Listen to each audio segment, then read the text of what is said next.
Good morning, traders and investors. Roger Scott here, senior strategist for The Trading Pub. It's Thursday. It's November 9th. It's about 7:45 in the morning. We're going to gear up to open up in about an hour and 45 minutes. Still getting used to this time change. Man, it's for the birds. They really need to do away with it. They did it in the 20s and 30s for farmers, but farmers don't need to wake up so early anymore. They have technology. Folks, the last few days, it's been a roller coaster. I've been really busy with the Pro Trader dashboard and getting everybody set up. I've been making mistakes left and right. 2 days ago in this video, I confused earnings from a week ago. Yesterday, I said that the deficit is $1 billion instead of $1 trillion. Please, please, please bear with me. The launch is almost behind us. I'm almost back to normal. I need a little weekend to relax, do some notes, and reflect, and things will be back to normal. But I apologize for making these really stupid little unprofessional mistakes the last couple of days. All right, let's talk about what's on the table today. It's really interesting because if you look at the volume, it really looks like, look at this volume we've been having the last 3 days. I mean, we've had no volume. No volume makes day trading and swing trading very, very difficult because you don't have any trading range. Need some meat. Although this is not unexpected after the fact that we did run up, the biggest run up we've had, 8 sessions since 2021, November of 2021. Also, it appears almost like it's a holiday trading session, and I realized that Saturday is Veterans Day. Bonds are open on Friday, and so are stock market. But I'm thinking some folks are taking a little time off or something because this is just too little. I mean, look at this. You're talking. The average is about 84 million. Okay, shares traded on the SPY. You're talking 60. You're talking about 30% less yesterday. Look at this. It's just been declining every day. So we need to get the volume back here above this moving average so that we have some follow through. You have very limited trading action without any follow through, and we need follow through. Otherwise, it's very difficult to swing and trade stocks. So I'm watching for it. Also, remember, we're right at that resistance level, and we're right at the 200-day moving average. So we've got 2 resistance levels. One we're literally at right now, but last few days, let me just show you. We just bounced off of this yesterday. We hit it and bounced off. Today, we're higher. I don't know. Are we going to bounce off, or are we going to come and break it? If we break it, I think we're going to start seeing volume again, because then the markets will be telling us, hey, we're ready to go higher. But, I mean, we have zero commitment. I mean, this is a very, very non-committed market. Remember, volume tells us how committed traders are, and this doesn't legitimize this type of move at all. It's not a committed move. It's a very iffy-washy move at best. I mean, this is really low volume. But you could see it happens sometimes, and then it starts coming back up. Volume is mean reverting, just like volatility. All right, now, as far as data today, you don't have a lot of Fed data. You have jobless claims, and jobless claims has been one of the most resilient indicators since we've started this inflationary period. I mean, they've been near 200,000. So as long as they're in 210, 205, 215, it's all good. We've been below the average and the consensus for a while now. So even if it comes up to 230, don't let the news fool you. Anything below 300, 275, 260 is very stable, especially in a period like this. Another thing we need to pay attention to is the bond market. The bond market is also trading above the 50-day moving average. Now, this confirms this, because if the bond market's coming lower, right, it puts more pressure on stocks. If the bond market's going higher, now it's above the 50-day moving average on reasonable volume. Volume is okay. It's not like it was on the stock market. Like, I mean, look at this, zero. You've got a little follow through, and the fact that we're above the 50-day moving average could, not will, could potentially trigger some buying in the SPY, especially in tech stocks, because lower yield, less pressure, better for the stock market. So again, you're going to have to keep your eye on the bond market, especially today. Over the next 39 minutes, jobs reports comes out. So far, it's negative, which isn't really helping us today.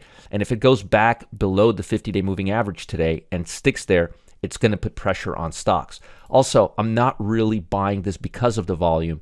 So I think there's a much higher chance of us opening here, huffing and puffing and going maybe a little higher, and then coming right back down, making a higher high, but pretty much making the high in the morning and then just dumping the rest of the day. Obviously, to confuse traders like we've been seeing the last few days. I mean, look at the last 5 days trading activity.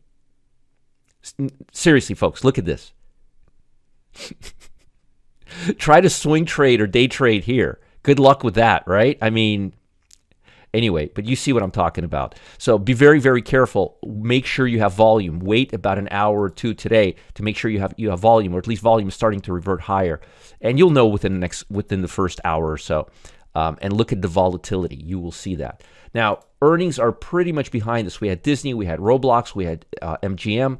Let me really quickly look at MGM. I know Disney's up. Let me look at MGM because of China. It could be a big problem. No, they're up. Look at that. They're up. Not a lot, but they're up.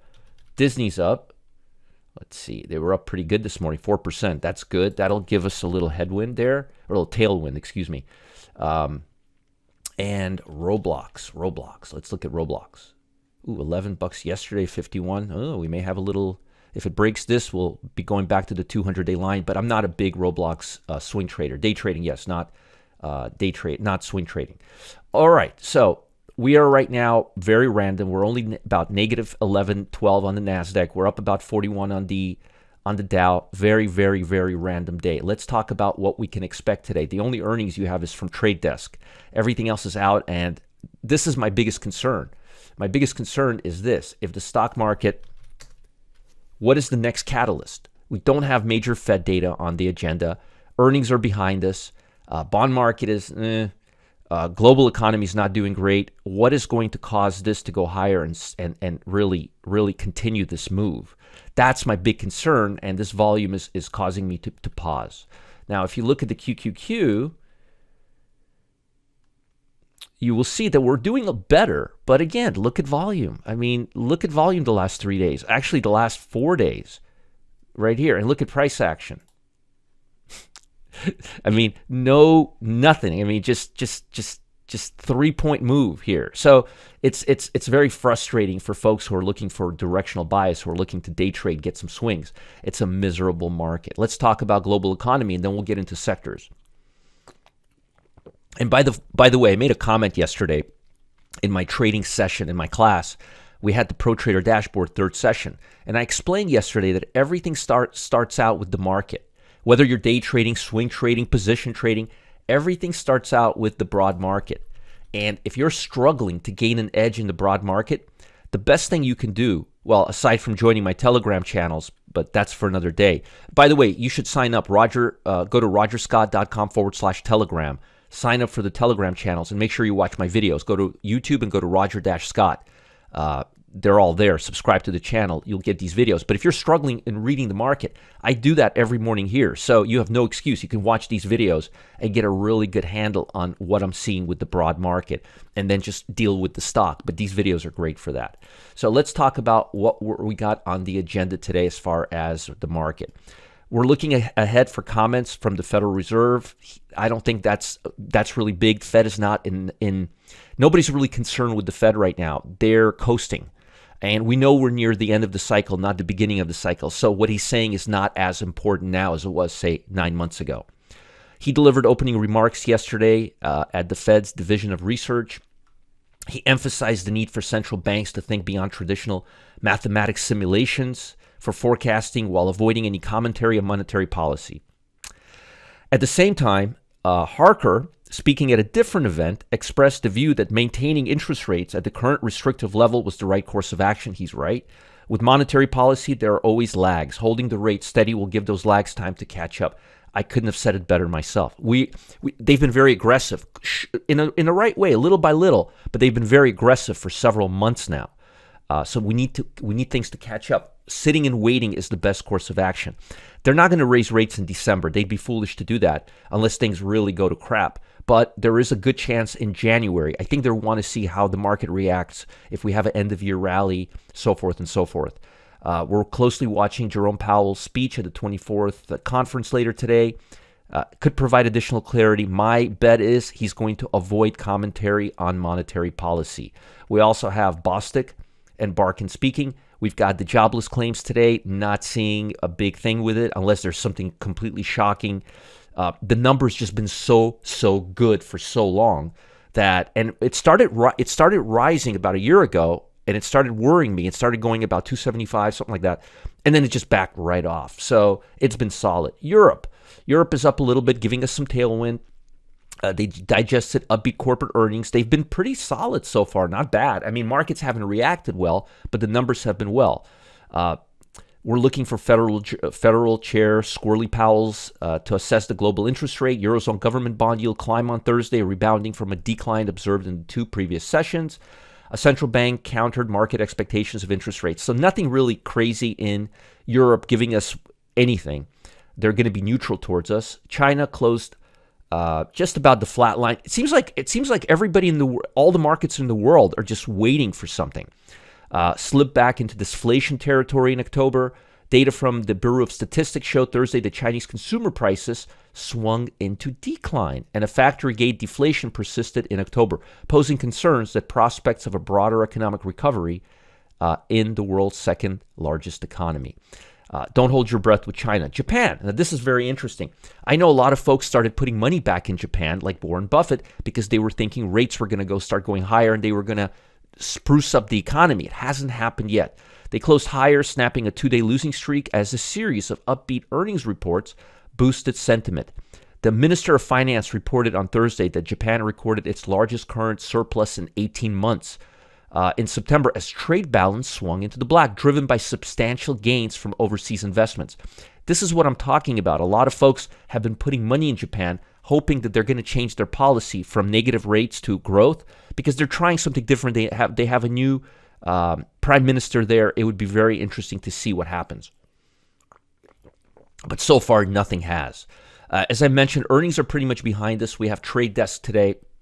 Sectors are the most confused I have seen them, which happens when the markets are doing this. Chips, semiconductor, technology, that's what's been leading the last few days. This is where the action is again, tech. But if you look back 3 weeks, home builders, utilities. So we got to be careful. But right now, this is where the money's coming into. Semiconductors, technology, consumer discretionary, QQQ, right there. Tech. Again, if bonds start coming down, they're down a lot, that's going to put pressure. And again, I wouldn't be really putting too much emphasis on this because these sectors have been just so choppy. I mean, energy went from being number one to being the last one. Utilities and energies are not doing well. Consumer staples are not doing well. Mid-cap, basically, the less gravity you have towards tech, the worse we've been doing the last few days. As you can see here, chips, technology, consumer, QQQ. Where's communication? Communication's down here. That's Google and Meta. What can you do? But for the most part, you could see the blue chips, the bluer we go, the lower we get. Basic materials, consumer staples, industrial. So the action right now is in, and again, take this with a big grain of random salt because it's been very, very choppy. But we're starting to see some life come into home builders and real estate because interest rates seem to be a little more regulated right now. If they start coming down, these sectors are going to come down here and these are going to start coming up here. So you got to watch the bond market very carefully. The more the bond market goes up, the better for tech. The more and the worse for blue chips. The more the market goes down, the better for blue chips and worse for tech. I'm going to say that again. The more the bond market goes up, remember bonds, higher bonds puts pressure on yield, okay? I mean, puts less pressure on yield. So higher bonds, less yield, better for tech. Bonds going down, more pressure on yield, higher yield, more blue chips, flight to quality, and growth stocks, chip stocks, all those go down. So up here, good for tech. Down here, bad for tech. We're down today, and we're near that pesky trend line and the 100-day moving average. Now, as far as what I would buy right now, and by the way, I'm going to give you the ticker symbols for all of these later today in the VIP room because you should be watching these in real time like I'm doing thanks to having 8 monitors now. So you could see right here, most of these sectors are just lagging. They're not doing all that great. They're lagging behind. The only really thing I see here, the real action I see here is semiconductor, technology, and QQQ. My suggestion for now is to put your money either in the top semiconductor stock or in SMH. I think SMH has a little more upside to go. Let me give you an option for that. Now, these expire in 8 days. If we're only looking for a little bit of a bump, I would go right here at the 150 strike price. Right there. 8 days to go. You can go a little further, maybe 24th, but don't go further than that because we really don't have a lot of foreseeability right now. The 149, 150 strike price is where you want to be. Now, remember, subscribe to my Telegram channel. Go to rogerscott.com/Telegram. And don't forget to join me in my VIP room today at 11 a.m. Now, before I let you go, are you looking for a weekend trading edge? I mean, who isn't, right? Option strategist Lance Ippolito, he's identified a unique trading phenomena that exists in what he calls wires. And Wall Street has been using these wires to front-run the biggest weekend news bombs that can send stocks soaring or tanking each and every Monday. Lance says that as turbulence in the world grows, worse and worse, regular traders like us should take advantage of the market as much as we can, and I agree with him. While we cannot promise future returns against losses, he's got an amazing track record, 72.4% win rate over 300 trades, dating back over 2 years. Click the link below and join Lance at 4 p.m. today, right after market closes. And I'll see you soon. Send me an email if you have any questions, roger@rogerscott.com. Talk to you later. Bye.